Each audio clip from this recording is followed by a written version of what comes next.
Hello everyone, Jolene here from Bookworm Adventure Girl. Welcome back. I hope that you are all well. This is where I talk about the books that I'm reading. I like to read diverse books and I highlight Canadian literature. If you are new, thanks so much for checking out my channel. Please hit subscribe and stick around. Today I am going to be doing a wrap-up. It's been a while since I've done one. And I'm going to be talking about the books that I finished reading in October and November. And I'm also going to talk about whether or not I am in a reading slump or if I just need to get over a hump. There are a few indicators that I might be in a reading slump, but there are also factors that tell me this might just be circumstances and a perfect storm of things that I have to get over or get through. So please let me know what you think in the comments below. Is this a reading slump or is it just a bit of a hump? What is this? I've been asking myself this for a while. So the first indicator that I might be in a reading slump, normally I read between 8 to 12 books a month. That's kind of my average depending on what's going on, how big the books are, and just all of the reading factors. So in October, I finished 5 books, and in November, I finished 3 books, so a total of 8 books in 2 months. That's very low for me, and Storygraph does show the trend on a decline, so this could indicate that I'm in a slump.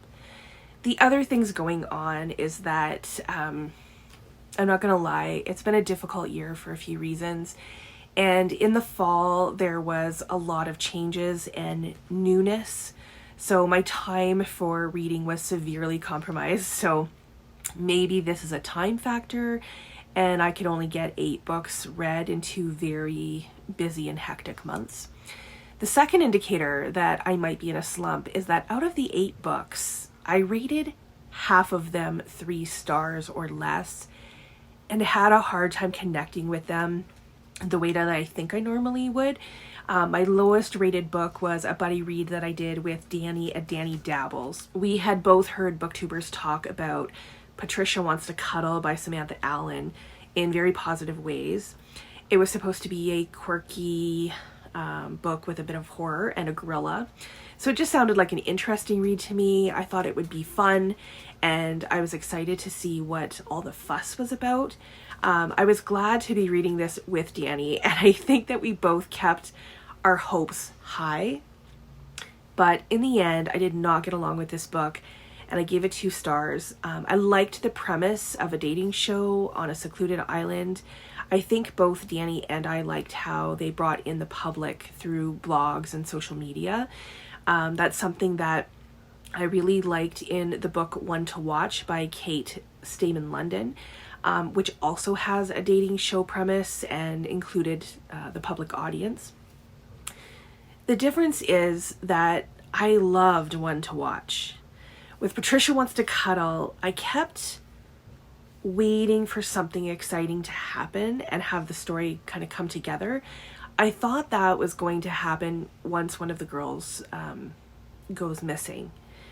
The horror elements were also there. I should mention this for those of you who like horror. There are some gruesome scenes, but I didn't feel that the suspense was enough, and I found the ending to be a huge letdown. Like, why does this even matter? You know, I felt like there wasn't enough backstory to really understand why some of the storyline was important, and there were way too many questions and loose ends. Now, I don't need everything to be, wrapped up nicely at the end, but there needs to be some understanding and reasoning to some things that I thought was missing. I wouldn't run out and get this author's next book, but I would be interested in what else they write or what else they've written. And maybe at some point I would read it to see if I get along with it better. Thanks again to Danni for reading this with me.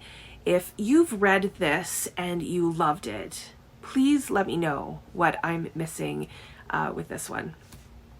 The next 3 books I read, I gave 3 stars to. This means that I liked them, they were fine, I'm glad I read them, but they didn't knock my socks off. And the first one kind of surprised me because it's from an author that I have really enjoyed in the past, and it is Learned by Heart by Emma Donoghue. I read this with the Up to No Good book club, which includes Shelley Swearingen, Sandy from Miss Reads a Lot, Fraser from Fraser Simon's Springboard Thought, and our friends Deb, Angela, and Sonja. And I was excited to get to this because I have enjoyed a few other books by Emma Donoghue, Room, Pull of the Stars, and Haven. I loved all of them. And this was another book that was just okay for me. It's historical fiction, which Emma Donoghue is known for. The two main characters are 14-year-old girls when we first meet them. So it's a coming-of-age story, which I normally love. The two girls are going to a boarding school in the early 1800s. Also a plus for me, since I do enjoy a good campus novel. Plus, I really enjoy books that have female friendship as a theme. Both of the girls, Eliza and Anne, feel like they don't fit in, and they find solidarity kind of with each other early on in the story. And eventually their friendship turns into love. And when Anne leaves the school, things change drastically for Eliza. The separation affects her mental health. Now, these two women were real life characters, and I think there probably is a really fascinating story here. But for me, this was just okay. It didn't grab me the way I was expecting it to. Perhaps on a reread, I might enjoy it more. It's one that might be the case of just not being in the right mood at the right time for this one. The next book that was just okay for me was Anne of Windy Poplars by Lucy Maud Montgomery. I read this for the Reading Across Canada Challenge for the PEI prompt. It's the fourth book in the Anne of Green Gables series. You all know I love Anne, and I have loved the first three books. This book continues Anne's story after she leaves college and she goes to work at the high school in Summerside, Prince Edward Island. There are 8 books in this series, and sometimes when you see the sets, they only include 6 books. This is one that is often left out, and I always used to wonder why. And now that I've read it, I kind of get it. Much of the book is written in letters, Anne's letters to Gilbert specifically, but we never get Gilbert's responses, which I think, would have helped. We are introduced to new characters in the school and where she is rooming at Windy Poplars. And it definitely has an Anne feel to it as she describes people and the setting. But this book just feels different than the other 3. So as I continue with the series, we will see where the next book takes us. I kind of hope it's more like the other books. This next book has been one where people really like it or they really don't.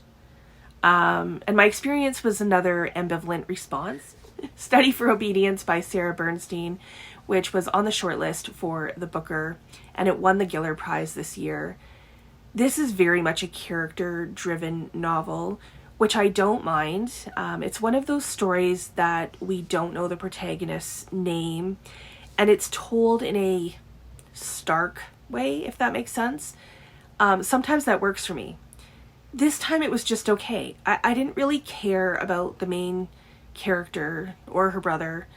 Her interactions with the townspeople were really unfortunate, but didn't feel this book. I didn't feel this book the way I thought I would. All that being said, there are some beautiful lines in this book. I think there's definitely some really good writing here. And I know that the story was trying to get at some significant points about society and how we treat people. But because I didn't really connect with the characters, this one didn't grab me either. I have said that maybe on a reread, I would appreciate the depth of this book more. I'm not sure though. So if you've read this, let me know where you are on the whole spectrum. So another indicator that I might be in a reading slump is that I actually DNF'd some books.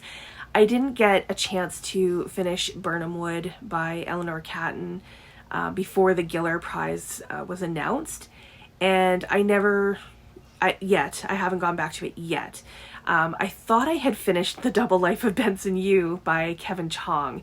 I was enjoying this one. And then when I went back to it for this video, I realized I still have a few more chapters to go. So I will need to get back to that. Both of these books were shortlisted for the Giller Prize this year, which leads me to another indicator that I might be going through a reading slump. I wasn't as excited about the Giller Prize as much as I normally am. I don't know if it's because I just talked about 3 of the books and didn't really love any of them.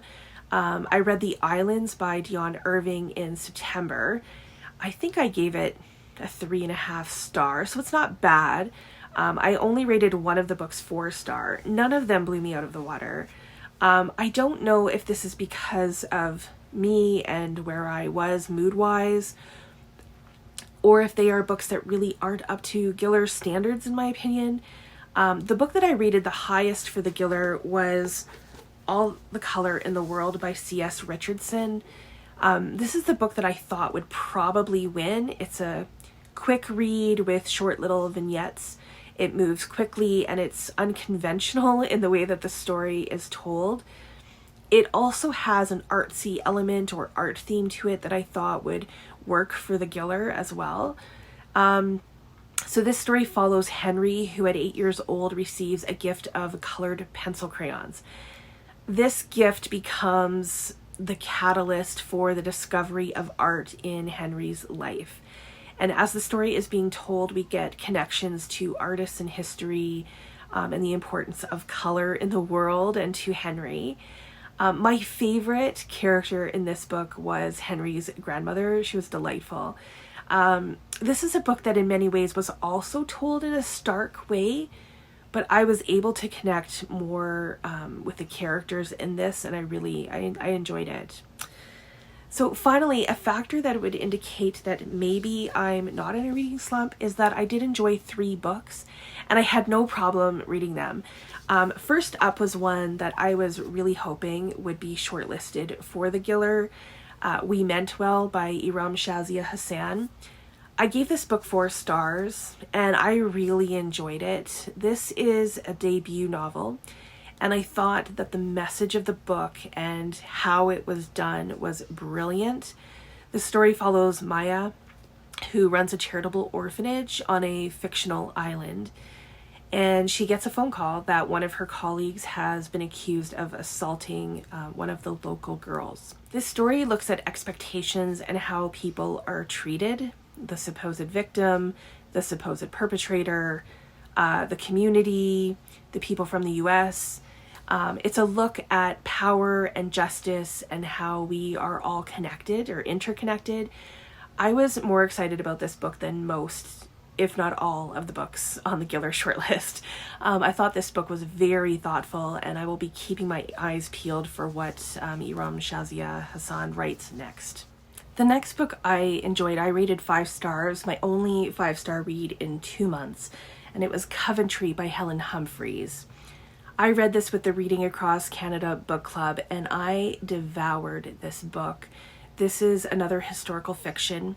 It's a quick read, and I loved so much about this book. It connects 2 time periods. It begins with World War I, and we are introduced to 2 characters. Then it focuses on one evening in Britain, in the town or city of Coventry, on November 14th in 1940. This was a significant time period, and the story is based on the raids that took place that evening. So we meet Harriet again, the main protagonist, as she is on fire watch. And that evening we follow Harriet and other characters as they try to survive the bombings. I thought the writing was kind of simple, but in its simplicity, it was beautiful, and it was able to weave a story of believable characters and setting. This was just a lovely book, and I felt like I was with the characters the entire time. And we had quite a good chat about it in the book club as well. The last book I read in November was also a Reading Across Canada book club book. It was our November pick, and it is A New Season by Terry Fallis. This is Terry's 9th book and the 8th of his books that I've read. This follows Jack McMaster, who is grieving his wife who died of COVID during the pandemic. And he's attempting to carry on with his life by staying involved with his ball hockey team and enjoying time with his son. And he also has a love for all things 1920s Paris. And this story follows Jack from Toronto to Paris as he spends time exploring the left bank. There's some nods to Canadian writers, which I liked, and there's themes of grief, aging, and love. And I think that my favorite character in this one was Callahan, the woman that Jack meets in Paris. I also appreciated the settings of Toronto and Paris. I would say that if you are a Terry Fallis fan, then you will appreciate the elements that are common in all of his books. So, I don't know. Am I in a reading slump? I think in the end, I have decided that there are a lot of factors that influenced my reading the last couple of months, so it wasn't ideal. But even in all of the things affecting my reading, I still managed to enjoy a few reads, and I still want to read. So let me know what you think. Do you ever have reading slumps? Have you read any of these books? Or are you interested in any of them?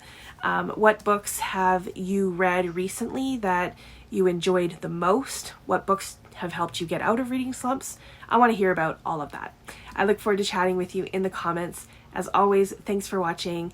I hope you enjoy the rest of your day, and don't forget to make every day an adventure.